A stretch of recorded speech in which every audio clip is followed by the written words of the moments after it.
Let's bring in right now for some insight, not only on Iran, what's happening there, but also what happened overnight on the Senate floor. Democratic Senator Richard Blumenthal of Connecticut, he's a member of the Armed Services Committee, the Homeland Security Committee, and the Judiciary Committee. It's all the committees that we have questions about. Why don't we start, though, with the Armed Services Committee? And what's your, we're all, as I've said, we're all looking through a glass darkly. We're getting a lot of conflicting signals. We don't expect the White House to lay out all of their plans. And certainly the Iranians have been lying every day since 1979. So it's hard to tell what's going on. But right now, what I'm hearing is the military still thinks it has about 2 to 3 weeks of strikes against Iranian targets to further degrade their long-term capabilities. What can you tell us? What are you and the Armed Services Committee hearing? What I can tell you, Joe, very emphatically and unequivocally, is there is no clarity. There's no clarity in the classified briefings. There's no clarity in the public statements. And the reason that there is this obfuscation is fundamentally a failed policy without clear objectives, a plan, and a purpose. We are sending literally about 8,000 troops into harm's way, and there is a growing fear and frustration.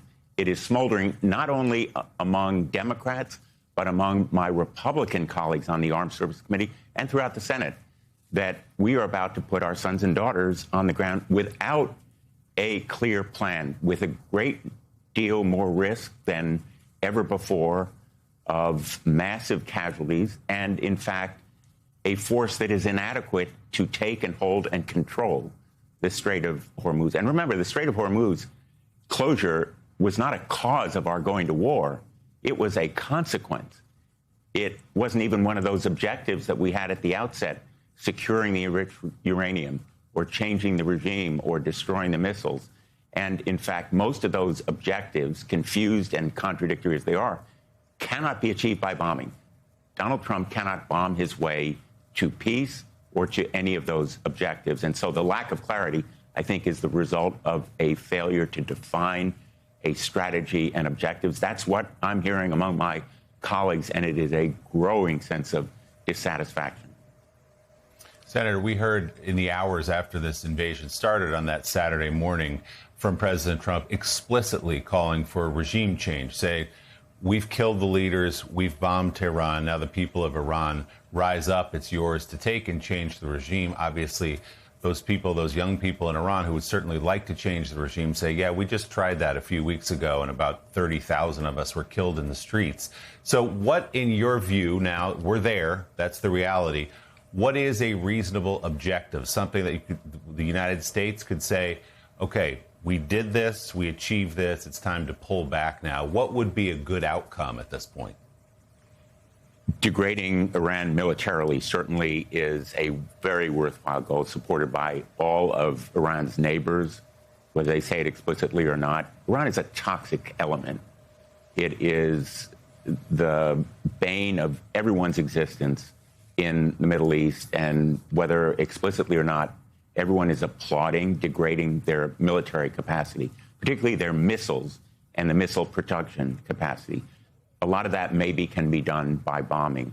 But beyond that achievement, the only other objectives that are achievable here have to be done by diplomacy, controlling their enriched uranium program or regime change.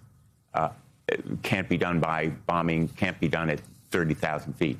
And what is also frustrating to many of us on the Armed Services Committee and in Congress is the failure to provide any kind of realistic or reliable cost estimate. The American people deserve to know, what are the costs of this war and what is the plan if we're going to put our sons and daughters on the ground there, the 2 Marine Corps Expeditionary Units and the troops from the 82nd Airborne, who are likely to be only a fraction of what is needed if we put any troops on the ground there.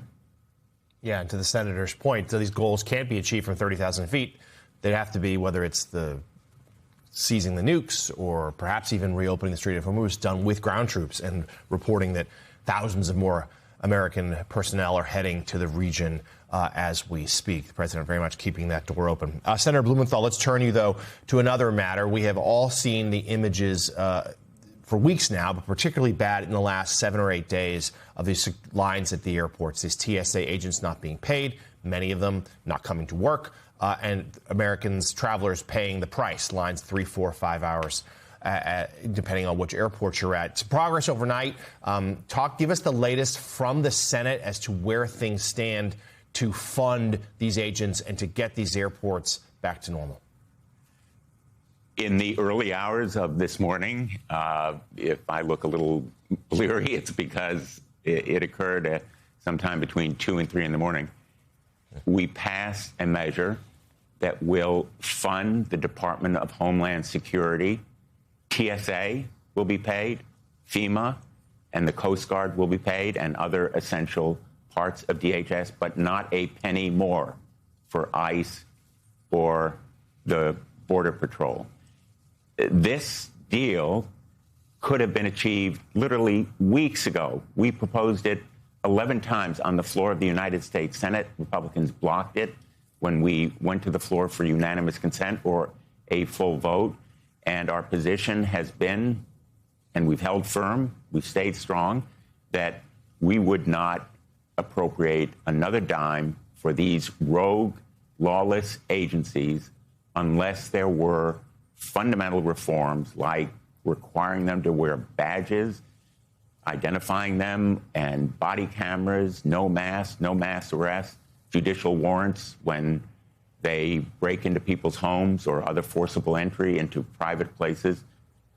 The kinds of reforms that we demanded, now we will continue to fight to achieve. But the deal today could have been achieved weeks ago, except for Republicans blocking it. Right. All right. Senator Richard Blumenthal of Connecticut, thank you so much. Greatly appreciate it. Thank you.